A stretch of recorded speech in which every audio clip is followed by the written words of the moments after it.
Muy bien, estamos en la segunda hora de transmisión, Ali, 7:01 de la mañana, friecito y lluvia en muchos sectores de la ciudad a esta hora. Así que hay que salir con paraguas y bien abrigaditos. Muy buenos días a todos aquellos que se unen a esta hora a nuestra señal para estar informados aquí en El Comercio TV. Pueden hacer un desayunito, unos huevitos, un juguito, un cafecito de leche, un té, un café negro, salir con mucha energía y ánimo para que este miércoles sean horas bendecidas. Bueno, ya sabe, entonces para que tenga fuercita a desayunar bien. ¿Qué pasa con el tráfico? En pantalla usted puede ver cómo la ciudad de Quito poco a poco ya se va encendiendo. Claro, 7 de la mañana, este distribuidor de tráfico que a las 6 no tenía, ahora sí el tráfico está macanudo, sobre todo hacia el centro de la ciudad. Esta es la bajada de la autopista Rumiñahui, la vía que une hacia los Chillos de Simón Bolívar. Esta es la José María Velasco Ibarra, que presenta de sur a norte y norte a sur un poquito de carga. La avenida Pichincha hacia el centro de la ciudad proyecta tráfico fuerte, el centro está con mucho, pero mucho tráfico. Esta es la avenida 10 de agosto, lo estamos viendo, y la avenida Pichincha que se une a la 10 de agosto, que tiene problemas de tráfico. Si seguimos por esta misma vía, podemos ver que ya la 10 de agosto en sur-norte presenta tramos y norte-sur, tramos importantes de congestión. Si vamos hacia la avenida Patria, vamos a toparnos con la Casa de la Cultura Ecuatoriana a las 6 de diciembre. Ahí estamos con la Ladrón de Guevara, donde lamentablemente hay tráfico, ¿no? Esta es una vía que ahora se congestiona sumamente rápido y se ha vuelto importante porque une a algunas arterias de la ciudad.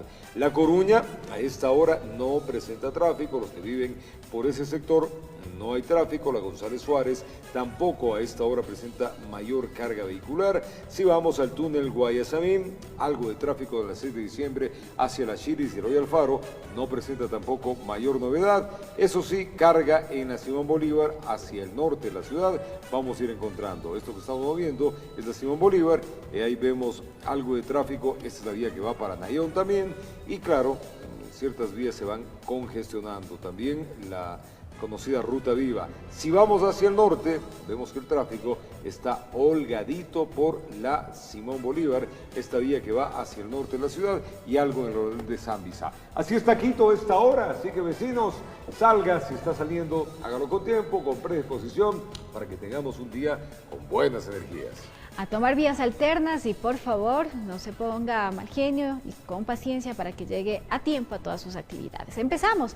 Les contamos que la Asamblea Nacional aprobó la salida de Ecuador de la Unión de Naciones Suramericanas, UNASUR. En un acalorado debate se conoció y votó favorablemente el informe que recomienda la denuncia del Tratado Constitutivo. Con 79 votos a favor de 119 asambleístas presentes, la legislatura dio su autorización para que se concrete el divorcio de Ecuador con la UNASUR.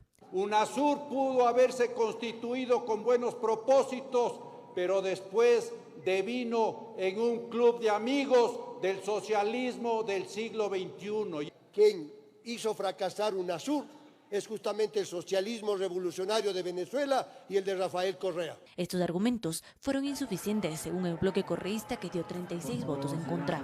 Ecuador está renunciando con el voto de la mayoría de este pleno a ser la capital suramericana de una población de 422 millones de habitantes. El debate sobre la resolución contó con 15 intervenciones. En su mayoría se justificó la salida del país del bloque, a excepción del ala autodenominada de la Revolución Ciudadana. Este tratado internacional al Ecuador no le ha servido de absolutamente nada. UNASUR no ha dado los pasos que debía haber dado. Una verdadera integración sudamericana. El sueño de Bolívar sigue y seguirá viviendo, y lo haremos realidad. El año 2021, en donde volveremos a ingresar a UNASUR. Y una vez tomada la decisión para que Ecuador concrete su salida del bloque comunitario, deberá ponerse al día con los aportes adeudados, que son alrededor de $380.000.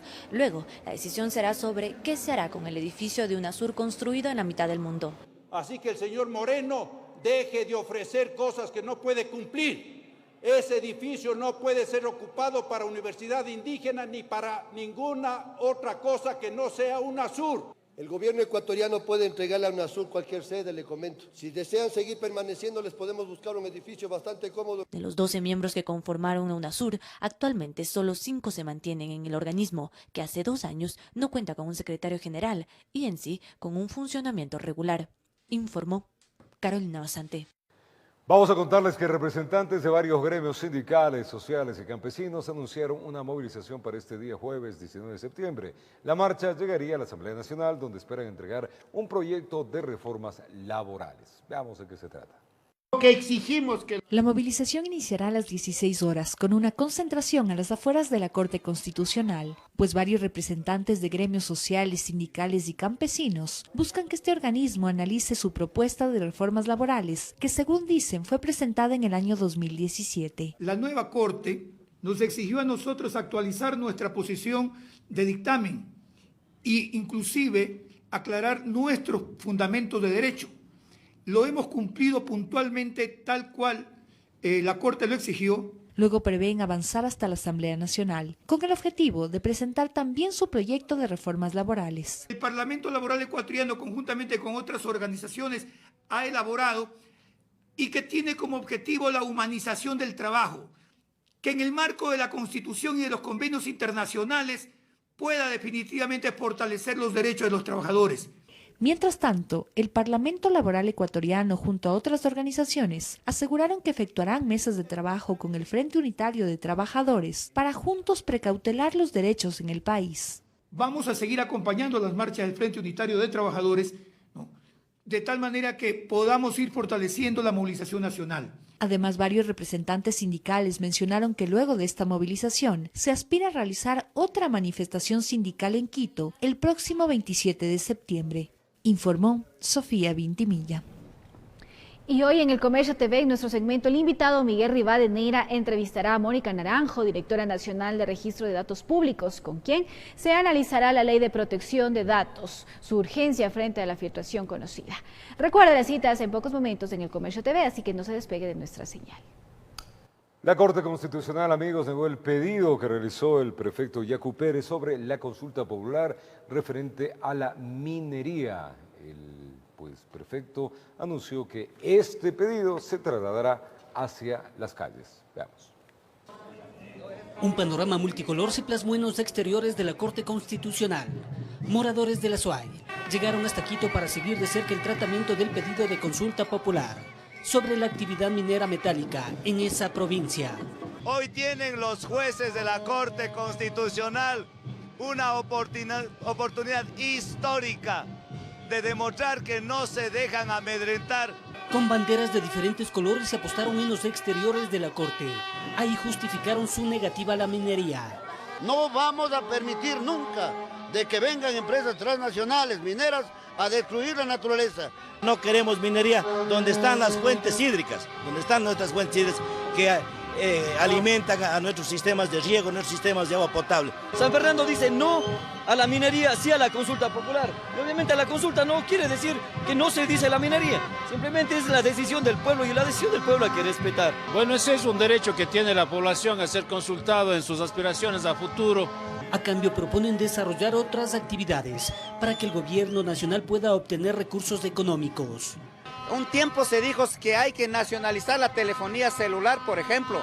Se dijo un tiempo que se debe mirar al sector agropecuario, al campo, donde ahí está la alternativa que garantiza la soberanía alimentaria, donde se garantiza la vida de los seres humanos a través de conservar la biodiversidad.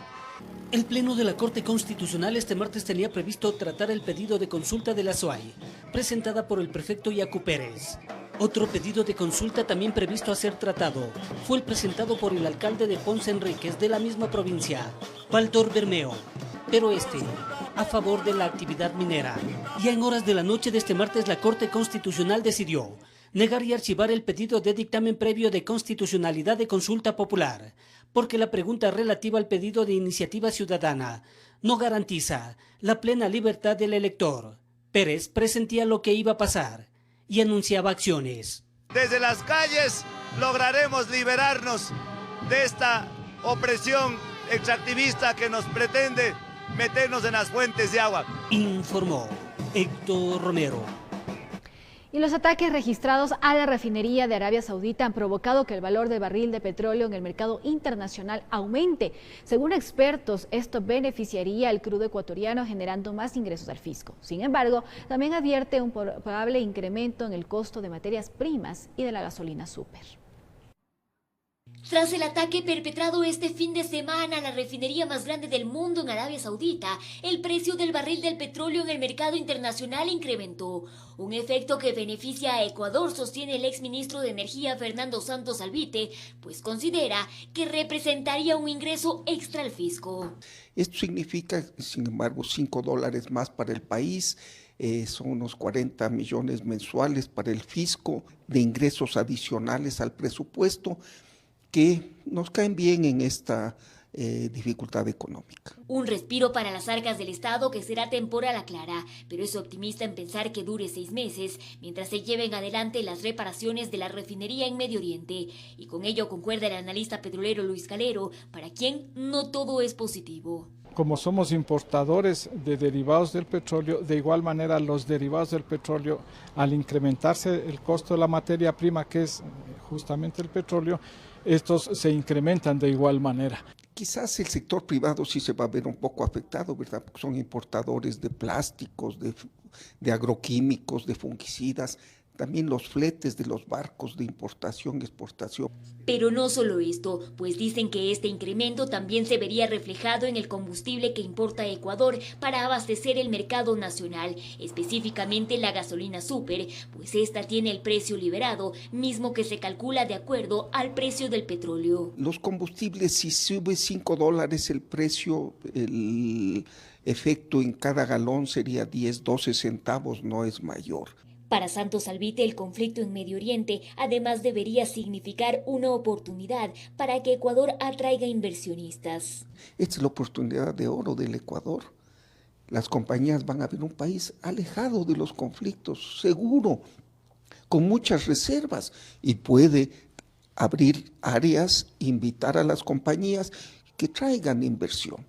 Con esto sí discrepa mucho Calero, pues sostiene que solo hay que reflexionar que Ecuador produce cerca de 550.000 barriles diarios de petróleo, a diferencia de Arabia Saudita, que genera 9,5 millones. Mira, esta es una cuestión muy coyuntural, muy puntual, que no va a marcar la diferencia ni las pautas para el comportamiento a futuro, ni del mercado petrolero, ni de los inversionistas en la industria petrolera. Más aún considerando que Estados Unidos ha dispuesto sus reservas de petróleo para cubrir la demanda a nivel mundial, finaliza.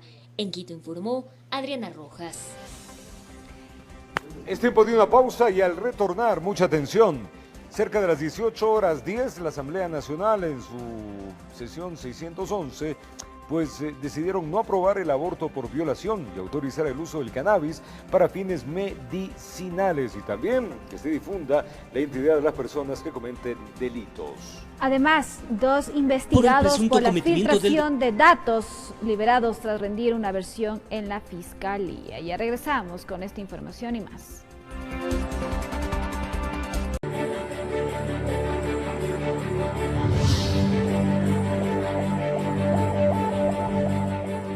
Se puede contarles que el polémico artículo respecto a la descriminalización del aborto en caso de violación que se incluían en reformas del COIP no fue aprobado por el Pleno de la Asamblea Nacional. Otra de las figuras que tampoco pasó fue el de la incautación. Vamos a contarles un poco cómo transcurrió la sesión 611 y qué se aprobó y qué no se aprobó. Veamos. La votación de las reformas al Código Orgánico Integral Penal fue realizada en bloques, que respectivamente representaron 6 mociones. Una de las más sensibles fue la número 2, que refería al aborto no punible. Si el embarazo es consecuencia de una violación incestuosa, y en el caso establecido en el artículo 164 de este código. A pesar de los cabildeos que la presidenta de la Comisión de Justicia llevaba adelante en el Pleno para alcanzar los 70 votos requeridos, los resultados no permitieron la despenalización del aborto en casos de violación. 65 votos afirmativos, 57 negativos y 6 abstenciones negaron toda posibilidad. Ha sido una votación de infarto, realmente me congratula de que el derecho a la vida de los más indefensos haya primado, se haya defendido el día de ahora. Ha sido una lucha durísima, pero quizás la más noble. La mayoría de las bancadas dejaron que los asambleístas tomen su propia decisión respecto de este tema. Silvia Salgado fue una de las legisladoras que votó a favor de la despenalización del aborto en casos de violación. Las realidades van a ir determinando de que van a superar la decisión de una mayoría que al parecer hace cálculos políticos, que se tardó la votación y fue en función de las declaraciones de los líderes. Otro de los temas que generó controversia en los debates legislativos, pero que al final se aprobó con 83 votos, fue el uso terapéutico del cannabis. La siembra y el cultivo quedarían abiertas tras entrar en vigencia esta reforma. En el Ecuador se pueda instalar una nueva industria, nueva actividad rentable que genere impuestos como es la siembra del cáñamo y la posibilidad del cannabis terapéutico. En esta línea, el comicio sin condena también fue aprobado con 118 votos afirmativos. Hemos votado a favor de la incautación de bienes a los corruptos y por lavado de activos, también el único bloque que votó en ese sentido. En esta secuencia de aprobación, la identificación de delincuentes detenidos en delito flagrante se aprobó con 97 votos. De otra parte, la moción 5, que refería a la incautación, alcanzó solo 59 votos afirmativos y 66 negativos, dejando de lado su reforma. La aprobación de todos los artículos, exceptuando los citados, fueron aprobados por el Pleno de la Legislatura con 87 votos afirmativos. Ahora la Asamblea Nacional deberá esperar el pronunciamiento del presidente de la República que sancione o vete las reformas. Informó Javier Rosero. Mientras tanto, colectivos a favor y en contra de la despenalización del aborto por violación realizaron un plantón en los exteriores de la Asamblea Nacional. Tras la votación se registraron incidentes. Mientras en el interior del legislativo se debatía la despenalización del aborto en casos de violación, en los exteriores pasaba esto. Grupos pro vida e integrantes de organizaciones religiosas rechazaban la propuesta. Llámese como se llame, el aborto es un crimen. Es cortar la vida de un ser indefenso que está en el vientre de la madre. Y pedían con plegarias que no se dé paso a esta reforma. Movimientos católicos, movimientos que defendemos la vida, que estamos a favor siempre de los niños, a favor de todo lo que signifique la belleza, la bondad para Dios. Del otro lado, en cambio, estaban los que sí apoyaban dicho cambio.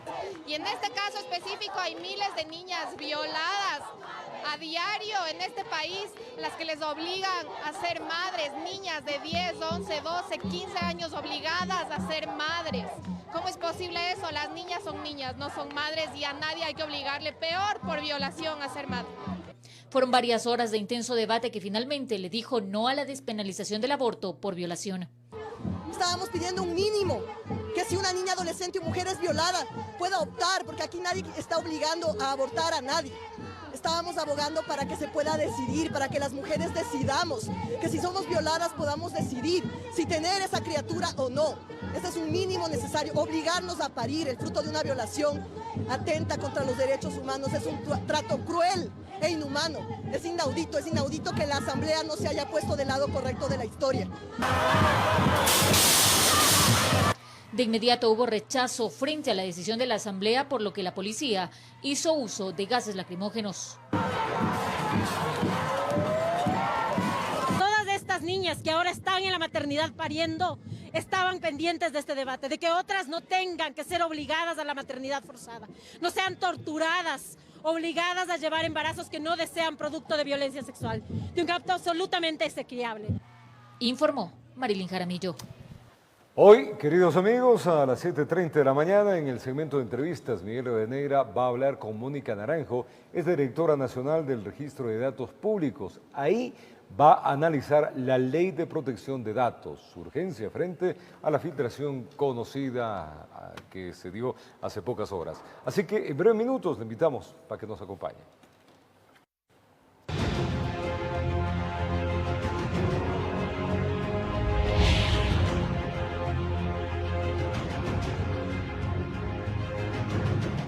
Y tras la filtración de información privada de 17 millones de ecuatorianos, el Ministerio de Telecomunicaciones anunció la aplicación de medidas de seguridad. Los datos de las entidades públicas se almacenarán en el Data Center de la Corporación Nacional de Telecomunicaciones, CNT. Además, este miércoles se tiene previsto enviar a la Asamblea Nacional el proyecto de ley de protección de datos.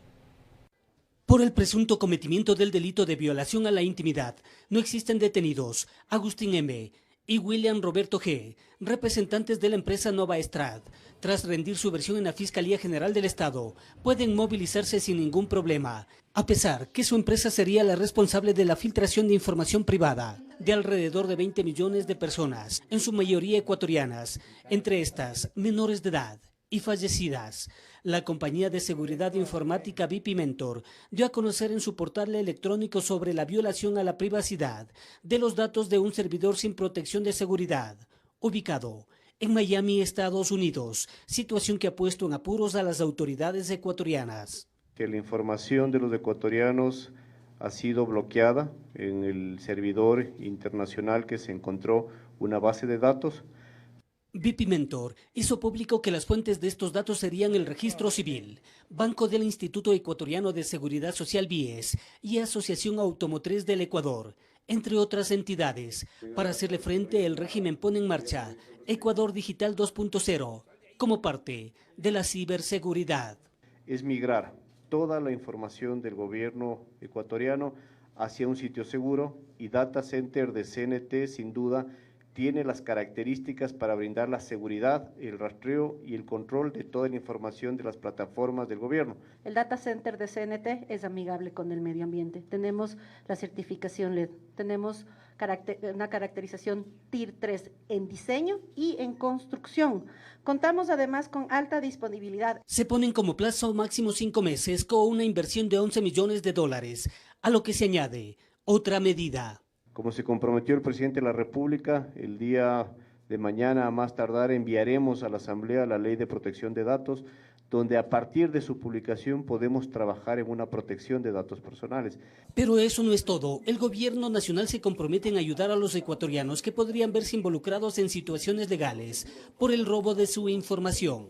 Si en algún caso habría algún perjuicio a algún ecuatoriano, que no lo hará, porque esta información, insisto, ha sido cerrada, el gobierno obviamente tendrá que apoyar cualquier instancia que sea requerida.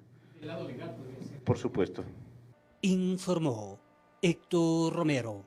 Y es que, amigos, en la legislatura hay criterios divididos sobre la propuesta del Ejecutivo de una ley sobre ciberseguridad. Sin embargo, existe un consenso para que se investigue y determine responsabilidades en la filtración masiva. Veamos. A los asambleístas también les cayó como balde de agua fría la masiva filtración de datos personales de los ecuatorianos. Entre los legisladores hay preocupación. Y no solo se habla de la mayor filtración de datos del país, sino de Latinoamérica en la historia. Realmente aquí en el Ecuador, con los datos tuyos, con los datos míos, con los datos de él, se hace lo que quiere. A pesar de que existe un proyecto de ley aprobado sobre la privacidad de datos, este sería insuficiente frente a la inmensidad del mundo digital y todas sus implicaciones. Es por eso que para algunos asambleístas, la iniciativa del Ejecutivo es una opción. Es una ley tan necesaria y aspiramos que lo haga efectivo el Ejecutivo y sea procesada con absoluta responsabilidad. Lo que queremos y quieren los ciudadanos del país es que nuestros datos, insisto, estén debidamente protegidos. Pero para otros legisladores no sería viable remitir un nuevo proyecto. Ya existe una normativa y la señora encargada, la directora de la DINARDAP, entiendo, hace más de 1 año y medio anunció que tenía el proyecto y que todavía no ha sido remitido. O sea que me parece que no es nada nuevo. Lo que es claro y evidente es que los ecuatorianos estamos expuestos. Lo que pasa es que leyes y normas legales tenemos en abundancia. Lo que hay es irresponsabilidad en los encargados y responsables de hacer cumplir con la ley. El proyecto se espera llegue este miércoles y deberá ser calificado por el CALP. Pero por su lado, la legislatura aprobó la moción para que en 15 días la Comisión de Soberanía realice un informe sobre la filtración. Para esto, serán llamados a comparecer los ministros Andrés Michelena y María Paula Romo. Informó Carolina Basante.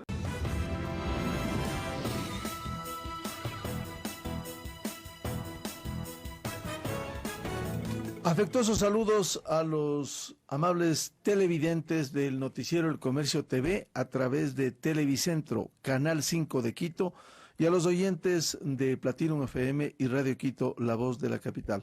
Hoy vamos a analizar de nuevo este miércoles un tema que ha generado preocupación en el país por la vulneración de los datos en el Ecuador, como en las últimas horas se determinara, y en la parte penal la Fiscalía General está investigando.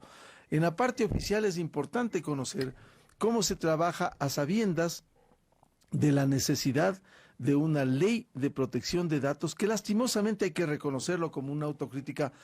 Como ecuatorianos no le hemos puesto el mayor interés. Este es un tema cultural, pero ahora queremos conocer desde la Dirección Nacional de Registro de Datos Públicos, está con nosotros su directora Lorena Naranjo, a quien le damos la bienvenida, cómo se trabaja ahora en estas urgencias y cómo debe prevenirse un tema de estos. Buen día. Muy buenos días.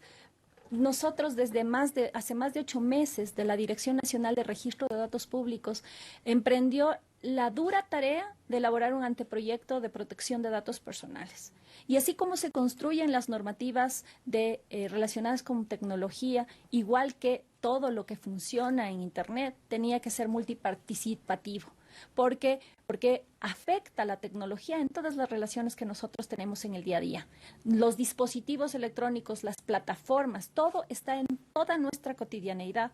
Y por eso en esa ocasión nosotros tuvimos que invitar no solo especialistas técnicos en ingeniería en sistemas, desarrolladores de software, ingenieros, al que administra una empresa, al que regula a una institución pública, al que dirige una institución pública, a los adolescentes, a los universitarios, a los padres que tienen que direccionar a sus hijos. ¿Por qué? Porque había la necesidad de concientizar en lo que se llama una cultura de protección de datos.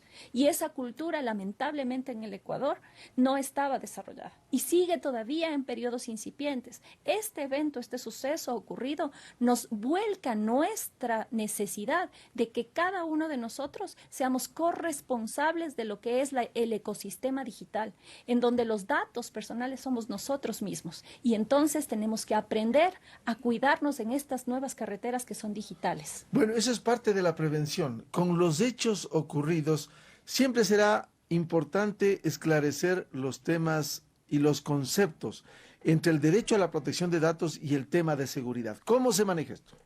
El derecho a la protección de datos es todo un sistema en el que la seguridad es uno de los principios que garantiza esta protección, pero no es el único. Hay otros principios sustanciales como el de finalidad del dato, el responsable del tratamiento, que puede ser una persona jurídica, pública, privada, persona natural. Aquel que, por el giro de su negocio, por el giro de su actividad público-privada, trate datos personales, los procese, los analice, los divulgue, ese es un responsable de tratamiento. Y este responsable de tratamiento tiene que cumplir una serie de principios. Uno de esos es la seguridad, pero hay otros principios como el de la calidad del dato. El dato tiene que estar actualizado. La finalidad del dato, yo tengo que saber para qué están utilizando mi dato, por cuánto tiempo lo van a usar. Y si cambia esa finalidad, me tienen que informar. El consentimiento de quien es titular del dato, porque, conforme dice la Constitución, solo se puede tratar datos personales por autorización legal o consentimiento del titular. Y entonces el titular dice el artículo 66, numeral 19, consentimiento personal o la ley. Pero la ley no existe. ¿Qué hacemos? Esto es lo que nosotros estamos viendo, que hay leyes que necesitan que se desarrollen, y esa es la de protección de datos personales. Cuando llegué yo a la Dirección Nacional de Registro de Datos Públicos, tenía la ley del Sistema Nacional, que es la que permite a la DINARDA trabajar en el tema registral, en todo lo que son registros públicos, y también en el intercambio de información. Nosotros no almacenamos bases de datos, solo somos el bus de la interoperabilidad, el mecanismo con el que de una entidad que tiene una base de datos circula a otra entidad, y ese cruce de información está controlado jurídico, técnico, con niveles de seguridad. ¿Por qué? Porque no puede solicitar información quien no tiene competencia. ¿Hay garantía plena en ese transcurso? En el cruce sí. El problema son las fuentes. Y por eso es que debo confesarle que para poder darme cuenta de esto, yo ya tengo preparación, yo tengo ya algunos años trabajando en derecho de nuevas tecnologías, que es precisamente la temática que nos ayuda a identificar estas cosas. Y precisamente en ese cruce yo me di cuenta, aquí le falta un arma sustancial a todos los responsables de tratamiento, a todos los que estamos en el manejo de los datos, y nos falta una ley de protección de datos. ¿Por qué? Porque necesitas tener marcada la cancha. ¿Qué puedes hacer? ¿Qué no se puede hacer? ¿Cómo se obtiene un consentimiento? ¿Cómo se le informa? ¿Cómo hay esta transparencia en la relación entre el usuario y el proveedor de un servicio? Para que sus datos, que son útiles para que le pueda dar una mejor calidad de atención, también sean respetados. ¿Se podría decir, señora directora, que estos últimos hechos han despertado y van a agilizar el proceso que en las próximas horas se presentará el proyecto de ley de protección de datos? Sin duda, porque cuando nosotros estuvimos trabajando en las mesas de construcción colaborativa, era muy difícil que se lograra llegar a la comunidad. Los desarrolladores de softwares, los que se dedicaban a negocios, decían, no, es una ley más que va a limitar el desarrollo tecnológico, y nosotros les explicábamos que Este es el tema cultural que no se entiende, el fondo de la garantía de la seguridad. Es precisamente eso, asociarlo solo a un tema de seguridad, cuando la garantía es completa, porque lo que está dentro de una normativa de protección de datos son los derechos de las personas, somos nosotros mismos. Entonces, ¿qué garantías hay ahí? ¿Qué derechos hay ahí? El derecho de acceso, de rectificación, de cancelación, de oposición, de anulación, de minimización de los datos, de portabilidad, y esos son derechos digitales, son de estos derechos que nosotros como ciudadanos debemos comenzar a exigir y su respeto y a empoderarnos para entender cómo funcionan, porque así como aprendimos a cruzar la calle, ahora tenemos que cruzar la calle digital, saber en qué momento yo entrego mis datos a quién, no creernos que nos estamos entregando para rifas y sorteos, porque lo que estoy dando soy yo mismo. Es decir, no chocarse en esa autopista de la información. Ahora, esto lleva a que en las próximas horas se presente el proyecto de ley de protección de datos. Lo va a hacer el Ejecutivo, no es su responsabilidad, pero ¿cuándo se presenta? Entiendo yo que en el día de hoy, y si no a más tardar en esta misma semana, aunque a las 10 de la mañana tengo una reunión justamente para algún tipo de precisión. ¿Usted conoce qué va a contener esa ley? Nosotros tenemos disponible el anteproyecto que fue enviado a la Secretaría Jurídica de la Presidencia y al Comité Sectorial en su momento, que está publicado en el sitio web para que la ciudadanía entera lo pueda revisar. Ahora, parte fundamental es la prevención. ¿Cómo debe trabajarse a fin de concienciar a los ecuatorianos en las entidades públicas, privadas, sobre esta protección de datos y la seguridad? Es indispensable que reconozcamos que la era digital ya nos alcanzó en el Ecuador. Es necesario que dejemos estos discursos de que en el Ecuador no pasa nada porque lo digital aún no penetra en la sociedad. Al contrario, está aquí, nos está afectando. Y ha llegado con mucha velocidad. Y ha llegado con más velocidad porque estábamos tarde. Somos los únicos 3 países de la región, con Venezuela, Bolivia y Ecuador, que no tenemos ley de protección de datos. ¿Y eso qué demuestra? Que nuestra comprensión sobre la temática ha llegado tarde, pero la tecnología ya está aquí. Y en consecuencia somos nosotros los que tenemos que articularnos con velocidad para responder a esa realidad. Claro, una vergüenza que nos comparen de nuevo hasta en esto con Venezuela. Sin duda. Incluso Panamá y Brasil, que eran de los más atrasados de la región, ya tienen leyes de protección de datos. Somos nosotros. ¿Y cómo han funcionado? Están iniciando, están comenzando, ya tienen alrededor de unos 6 meses en funcionamiento, pero al menos ya hay la comprensión de la importancia, ya hay la necesidad de que se reconozca que los derechos digitales son estas nuevas manifestaciones de las personas que tienen que ser reconocidas, y que el derecho a la educación digital tiene que ser impartido desde la niñez, porque nosotros somos corresponsables como padres.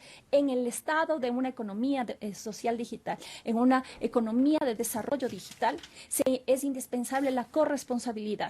Las empresas, las entidades que se dedican a usar datos, las instituciones públicas, la familia, tienen todos que construir este concepto, no solo de seguridad, sino de protección de los datos, empoderar a los niños en sus derechos y también saber qué exigir en los principios. Ahora, la ley va a educar, va a permitir que se profundice esta prevención, porque lastimosamente uno puede ver, y los expertos dicen, mucho se encierra el ciudadano en el ermitaño digital.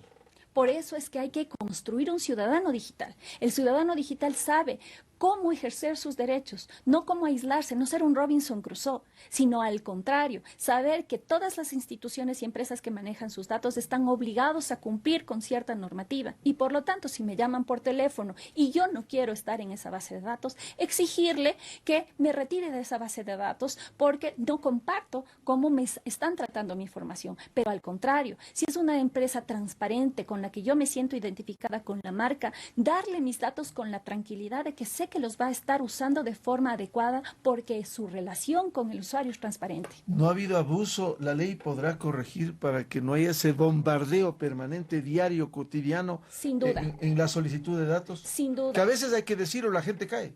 Sin duda, ¿por qué? Porque por eso no es un tema solo de seguridad. Es importantísima la seguridad, pero es un tema de comprensión, de protección integral. Y la protección integral significa que en la recogida de la información tiene que haber transparencia, tiene que haber respeto. Y por lo tanto, no me pueden llamar por teléfono si es que yo no autorizo que lo haga. Eso... Pero si hay una base de datos, ¿cómo llegaron a la base? ¿Saben el teléfono? ¿Saben los números de la familia? Es decir, ¿cómo proteger eso? Por eso hay una relación directa de insatisfacción del usuario, que lejos de ayudarnos este marketing directo acosador, nos está separando de las marcas. Si a mí me llaman por teléfono y yo ya sé que me quieren ofrecer un servicio, ya hago medio el nombre, le cuelgo. Lejos de unirme con la marca, me están separando. En Colombia, en Perú, que ya tienen leyes de protección de datos personales, los call centers trabajan muy bien. ¿Pero por qué? Porque han aprendido a trabajar con consentimiento, esto es con autorización del titular, han aprendido a trasladar todo el contenido de la normativa, a decirle, usted es el dueño, usted me permite. Aquí se ha operado al revés. Tienen los datos, uno no da el consentimiento y comienzan a perforar cuando debiera ser al revés. Correcto. Por eso es que en esta relación se tiene que lograr que se evolucione, tanto el marketing, transformarse en marketing de fidelización para que sea una experiencia del cliente, no para que sea un tormento al cliente. Eso también es parte de una normativa de protección, por eso le digo que es transversal, va en el tema de educación, va en el tema de manejo de redes sociales, de evitar que los niños entren en situaciones de riesgo, va en el tema del desarrollo y fortalecimiento de tecnologías y de innovación. Ahora, ¿qué hacer con los hechos? Hoy el Comercio publica en primera página los datos de 6 entidades estatales se filtraron. ¿Qué hacer frente a eso?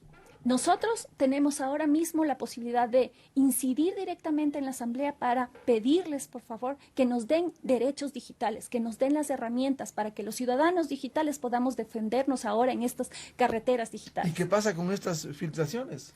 Las filtraciones, ningún sistema es absolutamente infalible. Siempre pueden haber problemas.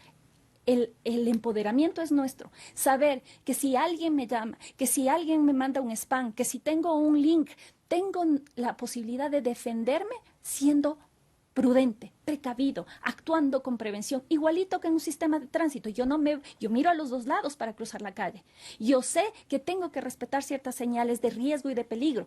Lo mismo ocurre acá. Esa cultura de protección, esa traspasar a la ciudadanía, esta necesidad de concientizar en cómo hay estas posibilidades, eso es lo que nosotros podemos hacer. Ahora estos últimos hechos ha puesto a correr virtualmente para que se aceleren los procesos. Sí. Sabemos cómo funciona la Asamblea Nacional, va a ir el proyecto de ley, debatirán, aprobarán y luego viene la aplicación, porque ¿qué hacemos con una ley si no funciona? A veces se argumenta, falta reglamento. En realidad es importantísimo que se exija desde la propia ciudadanía y que las instituciones públicas y sobre todo las privadas, aunque no existe una normativa, existe el Reglamento General de Protección de Datos Personales. Este reglamento general es europeo, pero te marca el estándar de protección mundial sobre estos temas y las privadas podrían empezar desde hoy como una buena práctica hasta que exista la ley a implementar esa normativa existente. Lorena Naranjo, directora nacional de Registro de Datos Públicos, aquí en el noticiero El Comercio TV a través de Televicentro, Canal 5 de Quito. Muchas gracias la atención. Hacemos una pausa y continuamos con esta entrevista en Platinum FM y Radio Quito, la voz de la capital.